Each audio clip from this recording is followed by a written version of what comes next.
वीरेंद्र कुमार सारस्वत को राज्यपाल डॉक्टर रमन डेका ने सुंदरलाल शर्मा ओपन विश्वविद्यालय का नया कुलपति अपॉइंट किया हुआ है। डॉक्टर सारस्वत आगरा के भीमराव अंबेडकर विश्वविद्यालय में कंप्यूटर साइंस के प्रोफेसर हैं। अनेक विश्वविद्यालय ऐसे हैं प्रदेश के जहां अभी भी कुलपतियों के पद खाली हैं। प्रदेश में विश्वविद्यालयों में कुलपतियों की नियुक्ति को लेकर हमेशा से अलग अलग बातें रही हैं। यूपी से ही सब ताल्लुक रख रहे हैं। तो छत्तीसगढ़ में जो प्रोफेसर है उनकी योग्यता जो है यूपी के जो प्रोफेसर उनके सामने गौण हो जाता है।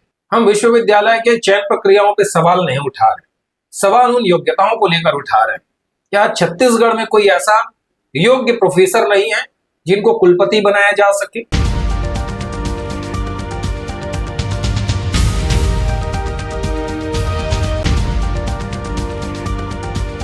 सुंदरलाल शर्मा विश्वविद्यालय के नए वीसी होंगे डॉक्टर वीरेंद्र कुमार सारस्वत। वीरेंद्र कुमार सारस्वत को राज्यपाल डॉक्टर रमन डेका ने सुंदरलाल शर्मा ओपन विश्वविद्यालय का नया कुलपति अपॉइंट किया हुआ है। डॉक्टर सारस्वत आगरा के भीमराव अंबेडकर विश्वविद्यालय में कंप्यूटर साइंस के प्रोफेसर हैं। उनका चयन उन्होंने बतौर कुलपति के तौर पर किया है। अनेक विश्वविद्यालय ऐसे हैं प्रदेश के जहां अभी भी कुलपतियों के पद खाली हैं, जहां पर संभाग कमिश्नरों को कुलपति का चार्ज दिया गया है, जिसमें कुशाभाऊ ठाकरे विश्वविद्यालय और पंडित सुंदरलाल शर्मा विश्वविद्यालय भी था। इसके अलावा तकनीकी शिक्षा विश्वविद्यालय में वहां पर रविशंकर शुक्ल विश्वविद्यालय के कुलपति डॉक्टर सच्चिदानंद शुक्ला को कुलपति का प्रभार दिया गया है। पंडित सुंदरलाल शर्मा विश्वविद्यालय में जिस तरीके से वीरेंद्र कुमार सारस्वत की नियुक्ति हुई है, उसके बाद से अनेक तरीके की चर्चाएं चल रही है विश्वविद्यालयों में कुलपति की नियुक्तियों को लेकर। आमतौर पर किसी भी सरकार में उच्च शिक्षा को उतनी महत्व नहीं दिया जाता, सरकारी काम में उच्च शिक्षा को उतना प्राथमिकता नहीं दिया जाता। पर वर्तमान में जिस तरीके से राज्यपाल डॉक्टर रमन डेका ने प्रदेश के सारे निजी और सरकारी विश्वविद्यालयों में दौरा किया, निरीक्षण किया और वहां जाकर विश्वविद्यालयों में व्याप्त समस्याओं को समझा और कुलपतियों की नियुक्तियों को लेकर उन्होंने जिस तरीके से विचार विमर्श किया वो काबिले तारीफ है। इसके अलावा दूसरी जो बातें हैं कि कुलपतियों को नियुक्ति को लेकर देरी हो रही। तकनीकी शिक्षा विश्वविद्यालय में विगत 8 महीनों से कुलपति नहीं है। पंडित रविशंकर शुक्ला विश्वविद्यालय के कुलपति डॉक्टर सच्चिदानंद शुक्ला को वहां पर प्रभार दिया गया। आमतौर पर ऐसा नहीं होता, पर तकनीकी शिक्षा विश्वविद्यालय है और बाकी राज्यपाल जो चाहे वो कर सकते हैं, क्योंकि वो विश्वविद्यालय के कुलाधिपति होते हैं। 4 महीना पहले उनको दिया गया था, बाद में 4 महीने का एक्सटेंशन कर उनको और बढ़ा दिया गया। इस तरीके से डॉक्टर सच्चिदानंद शुक्ला के पास 2 विश्वविद्यालयों के प्रभार हैं, वो 2 विश्वविद्यालयों में कुलपति हैं। कुशाभाऊ ठाकरे विश्वविद्यालय में रायपुर कमिश्नर महादेव कावरे बतौर कुलपति के तौर पे काम कर रहे हैं, प्रभारी कुलपति। प्रदेश में विश्वविद्यालयों में कुलपतियों की नियुक्ति को लेकर हमेशा से अलग अलग बातें रही हैं, हमेशा ही चर्चाएं होती रही हैं। पर विगत 2-3 सालों में अगर हम देखें तो कुलपति की नियुक्तियों में आमतौर पर उन नियमों का उल्लंघन किया गया है जिनकी चर्चाएं होती है। जिस तरीके से खैरागढ़ के संगीत विश्वविद्यालय में डॉक्टर लवली शर्मा को वहां पर बनाया गया, हेमचंद विश्वविद्यालय दुर्ग में डॉक्टर संजय तिवारी को कुलपति बनाया गया। इन दोनों को लेकर बड़ा कंट्रोवर्सी हुआ था।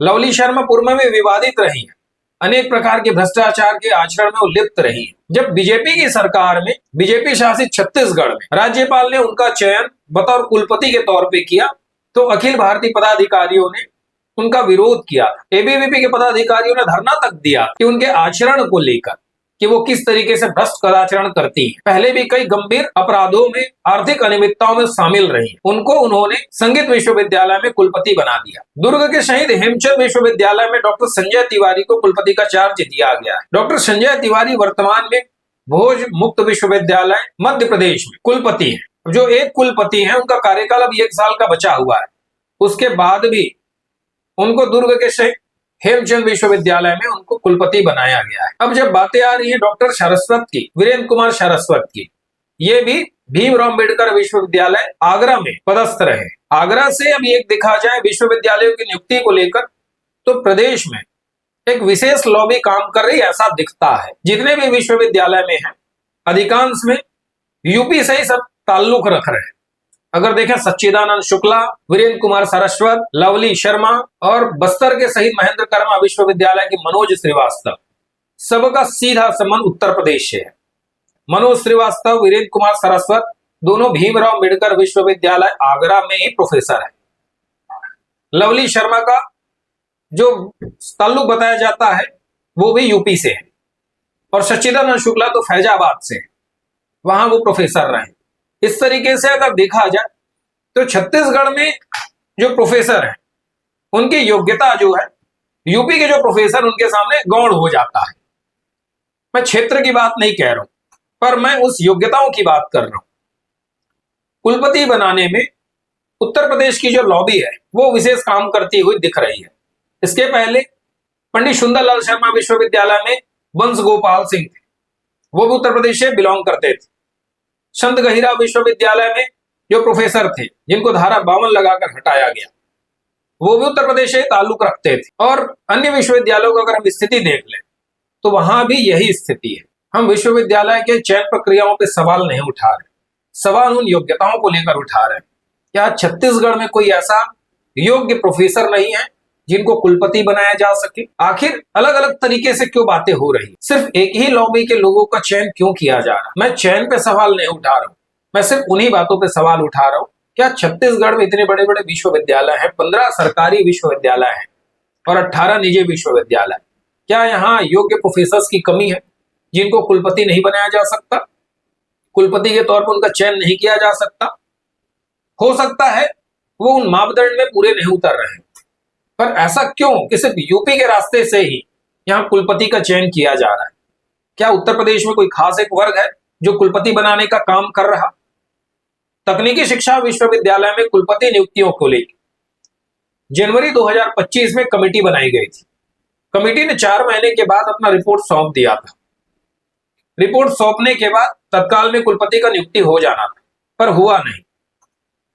महामहिम राज्यपाल ने उस कमेटी में 2 सदस्यों को बाहर कर फिर से एक नई कमेटी बना दिया, जो फिर से अपनी एक रिपोर्ट सौंपेगी। यही हाल कामधेनु विश्वविद्यालय में, कामधेनु विश्वविद्यालय में भी एक कमेटी बनाई गई थी जो रिपोर्ट सौंपती, पर उस समिति के कार्यकाल को फिर कुछ महीनों के लिए बढ़ा दिया गया। आखिर विश्वविद्यालयों में कुलपति की नियुक्तियों को लेकर इतना समय क्यों चल रहा? सही समय पर नियुक्तियां क्यों नहीं हो पा रही? कुलपति की नियुक्तियों में एक पारदर्शिता का अभाव दिखता है। मैं ये नहीं कहता कि आर्थिक लेन देन करके किसी प्रकार की नियुक्ति की जा रही है, मैं इस तरीके का आरोप नहीं लगाता हूं, पर मैं ये कह रहा हूं आखिर नियुक्तियों में पारदर्शिता क्यों नहीं दिखती? अगर बार बार इस तरीके से समितियों के कार्यकाल को बढ़ाया जाएगा, समितियों की रिपोर्ट्स को डिनाई करके दूसरी समिति बनाई जाएगी, तो पारदर्शिता पे एक सवाल उठ जाता है, मंशा पे सवाल उठ जाता है, आखिर ऐसा क्यों किया जा रहा है? पूर्व में जब राज्यपाल थी श्रीमती उइके थी, उस समय भी कुछ कुलपतियों की नियुक्ति को लेकर सवाल उठा था। पंडित रविशंकर शुक्ला विश्वविद्यालय के जो वीसी हैं डॉक्टर सच्चिदानंद शुक्ला, उनकी नियुक्ति उन्होंने मौजूदा कुलपति केशरी लाल वर्मा के कार्यकाल समाप्त होने के 1.5 महीने पहले उन्होंने कर दिया और आदेश ये कहा था कि जब उनका कार्यकाल समाप्त होगा तब जाकर ये ज्वाइन करेंगे। आखिर इतनी हड़बड़ी क्यों थी? किसी भी कुलपति के कार्यकाल समाप्त होने के 6 महीने पहले ये नए कुलपति के चयन के लिए नियुक्ति प्रक्रिया शुरू हो जाती है। समिति का गठन होता है, पैनल बनाया जाता है और पैनल में आवेदन जो करते हैं, आवेदन किया जाता है और उसी पैनल से फिर स्क्रूटनी की जाती है योग्य प्रोफेसर्स की। पर अभी पिछले 5 से 10 सालों में अगर हम देखें तो इस तरीके से नहीं हो रहा। इंदिरा गांधी कृषि विश्वविद्यालय के जो कुलपति हैं डॉक्टर गिरीश चंदेल, उनकी नियुक्तियों में कैसे खेल हुआ था वो सभी जानते हैं।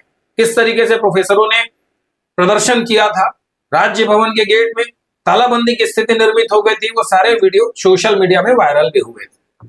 बात अभी भी वही हो रही है कि विश्वविद्यालयों में जब बैकडोर से या क्षेत्र विशेष के या एक गड़बड़ किस्म के व्यक्ति को कुलपति बनाया जाएगा, तो उनसे हम विश्वविद्यालयों में होने वाली भर्तियों में, विश्वविद्यालय में होने वाले नियम कानूनों में, शैक्षणिक व्यवस्थाओं में गुणवत्ता की उम्मीद कैसे करेंगे? आगरा विश्वविद्यालय से आए मनोज श्रीवास्तव, जो शहीद महेंद्र कर्मा विश्वविद्यालय में बतौर कुलपति अभी पदस्थ हैं, उन पे भर्तियों में गड़बड़ी के खुले आरोप लगे। सैकड़ों शिकायतें राज्यपाल, मुख्यमंत्री और मुख्यमंत्री सचिवालय में हुई है, उनमें कार्यवाही अभी लंबित है और कम से कम 150 से अधिक सूचना के अधिकार विश्वविद्यालय में लगे हैं, जिनका जवाब विश्वविद्यालय प्रबंधन नहीं दे पा रहा। तो इस तरीके से अगर इसका कारण वही है, अगर गलत तरीके से गलत व्यक्तियों का या अयोग्य व्यक्तियों का चयन किया जाएगा तो उसका दुष्परिणाम सामने आता है।